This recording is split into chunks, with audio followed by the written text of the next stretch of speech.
Hello student, তোমরা কেমন আছো? আশা করি তোমরা সবাই ভালো আছো। প্রতাপ একাডেমি কোচিং পরিবারে তোমাদেরকে সকলকেই স্বাগত জানাই। তোমরা যারা ওয়েস্ট বেঙ্গল স্টেট ইউনিভার্সিটির আন্ডারে সেকেন্ড সেমিস্টারে এনইপি স্টুডেন্ট রয়েছো, ইতিহাস অনার্স বা মেজর সাবজেক্টটি রয়েছে, তোমাদের জন্য একেবারে আমি শেষ মুহূর্তে নিয়ে চলে এসেছি ইতিহাস অনার্স বা মেজর কোর্সে গুরুত্বপূর্ণ 5 মার্কস ও 10 মার্কসের কোশ্চেনগুলি। মেজর বা DS2 পেপার বলে তোমাদের কিন্তু পেপারের কোড থাকবে। চলো বেশি দেরি করব না, গুরুত্বপূর্ণ কোশ্চেনগুলি আমরা দেখে নেব। প্রথমে তোমরা দেখে নাও গুরুত্বপূর্ণ 5 মার্কসের কয়েকটি কোশ্চেন। ফার্স্ট কোশ্চেন, ক্ষুদ্রাশ্বয়ী আয়ুতের ওপর একটি টিকা লেখো। উচ্চ প্রাচীন প্রস্তর যুগের শিল্প কলা সম্পর্কে টিকা লেখো। নব্য প্রস্তর যুগের সংস্কৃতির প্রধান বৈশিষ্ট্যগুলি বর্ণনা করো। তিনটি কোশ্চেন খুবই গুরুত্বপূর্ণ। এখান থেকে একটি কোশ্চেন 5 মার্কসের জন্য আসার সম্ভাবনা কিন্তু প্রবল রয়েছে। পরবর্তী কোশ্চেন কি রয়েছে তোমরা দেখে নাও। পলিসের বৈশিষ্ট্য বা পতনের কারণগুলি লেখো। দুটি কোশ্চেন খুবই গুরুত্বপূর্ণ। এর সাথে তোমরা যে কোশ্চেনগুলি দেখে যাবে, মিয়ান্ডারথাল বলতে কাদের বোঝায়, জিগুরাতের ওপর টিকা লেখো। তিনটি কোশ্চেন খুবই গুরুত্বপূর্ণ। এখান থেকে তোমরা একটি কোশ্চেন 5 মার্কসের জন্য কমন পেয়ে যাবে। পরবর্তী কোশ্চেন কি রয়েছে তোমরা দেখে নাও। যুদ্ধ বিগ্রহের লোহার আবিষ্কারে প্রভাবের ওপর একটি টিকা লেখো। লৌহ যুগ নিয়ে বিতর্ক বিশ্লেষণ করো। মেসোপটেমিয়া সভ্যতাকে কেন সভ্যতার ধারণভূমি বলা হয়। তিনটি কোশ্চেন খুবই গুরুত্বপূর্ণ। এখান থেকে তোমরা একটি কোশ্চেন 5 মার্কসের জন্য কমন পেয়ে যাবে। পরবর্তী কোশ্চেন কি রয়েছে তোমরা দেখে নাও। মেসোপটেমিয়া কৃষিতে সেচ ব্যবস্থা গুরুত্বপূর্ণ কেন ছিল। ইতিহাসের জনক হিসাবে হেরোডোটাসের অবদান মূল্যায়ন করো। প্রাইমেটস কাদের বলা হতো। তিনটি কোশ্চেন খুবই গুরুত্বপূর্ণ। এখান থেকে একটি কোশ্চেন এক্সামে আসার সম্ভাবনা কিন্তু প্রবল রয়েছে। পরবর্তী কোশ্চেন অর্থাৎ লাস্ট কোশ্চেন কি রয়েছে তোমরা দেখে নাও। 5 মার্কসের জন্য ইতিহাসবিদ হিসাবে থুকিডিডিসের রচনা পদ্ধতি তুমি কিভাবে বিশ্লেষণ করবে। গিলগামেশের মহাকাব্য সম্বন্ধে কি জানো। এই কাব্যের গুরুত্ব কী ছিল।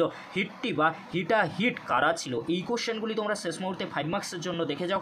অবশ্যই তোমরা এখান থেকে সমস্ত 5 মার্কসের কোশ্চেনগুলি কমন পেয়ে যাবে। এবারে তোমরা দেখে নাও ইতিহাস অনার্স বা মেজর কোর্সে DS2 পেপারে গুরুত্বপূর্ণ 10 মার্কসের কয়েকটি কোশ্চেন। ফার্স্ট কোশ্চেন, নব্য প্রস্তর যুগের প্রধান বৈশিষ্ট্য ছিল শিকার ও খাদ্য সংগ্রহে স্থানে খাদ্য উৎপাদন আলোচনা করো। প্যালিওলিথিক যুগের বিভিন্ন সাংস্কৃতিক পর্ব সম্পর্কে আলোচনা করো।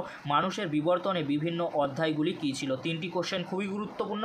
এখান থেকে তোমরা একটি কোশ্চেন 10 মার্কসের জন্য কমন পেয়ে যাবে। পরবর্তী কোশ্চেন কী রয়েছে তোমরা দেখে নাও। মেসোপটেমিয়ার নগরায়ন এবং রাষ্ট্র গঠন প্রক্রিয়া মূল্যায়ন করো। মেসোপটেমিয়ার নব্য প্রস্তর যুগের বসতি সম্পর্কে কী জানো। মেসোপটেমিয়াতে ধর্ম কিভাবে রাজনৈতিক এবং সামাজিক পরিবর্তনকে প্রতিফলিত করেছিল। কৃষি ও ব্যবসা বাণিজ্যের ক্ষেত্রে মেসোপটেমিয়ার অবদান কী ছিল। এই যে কোশ্চেনগুলি আমি মেসোপটেমিয়া থেকে বললাম, এই কোশ্চেনগুলি কিন্তু খুবই গুরুত্বপূর্ণ। এখান থেকে তোমরা একটি কোশ্চেন 10 মার্কসের জন্য কমন পেয়ে যাবে। পরবর্তী কোশ্চেন কী রয়েছে তোমরা দেখে নাও। রাজনৈতিক সংগঠন রূপে গ্রিক পলিসের বৈশিষ্ট্যগুলি কী ছিল। এটা কি একটি মুখোমুখি সমাজ ছিল। তুমি কি মনে করো গ্রিক পলিস সঠিক নগরের মতো ছিল না এবং তা রাষ্ট্রের থেকে অনেক বেশি কিছু ছিল। এর সাথে তোমরা যে কোশ্চেনটি দেখে যাবে, এথেন্সকে কি দাস নির্ভর সমাজ বলে বর্ণনা করা যায়। এই যে তিনটি কোশ্চেন খুবই গুরুত্বপূর্ণ। এখান থেকে তোমরা একটি কোশ্চেন এক্সামে কমন পেয়ে যাবে। পরবর্তী কোশ্চেন অর্থাৎ 10 মার্কসের জন্য লাস্ট কোশ্চেন কি রয়েছে তোমরা দেখে নাও। এথেনীয় গণতন্ত্রের বিকাশের প্রধান পর্যায়গুলি বিশ্লেষণ করো। প্রাচীন গ্রিক সমাজকে কি দাস সমাজ বলা হয়। গ্রিক দার্শনিক ঐতিহ্য বিশদভাবে আলোচনা করো।